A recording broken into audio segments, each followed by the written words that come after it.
रंग बलिदानाचा त्या तिरंगत पाहावा, उत्साह देशप्रेमाचा प्रत्येकाच्या अंगी साठवावा।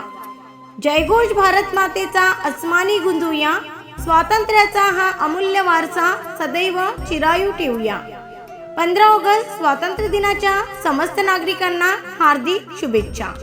देशाच्या स्वातंत्र्यासाठी बलिदान देणाऱ्या क्रांतिकारक व स्वातंत्र्यवीरांना विनम्र अभिवादन।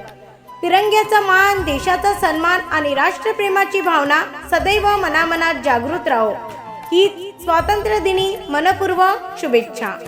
शुभेच्छुक नरेंद्र अण्णाजी चौधरी, नगरसेवक तथा गटनेता, भारतीय जनता पक्ष, नगर परिषद, धामणगाव रेल्वे, जिल्हा अमरावती।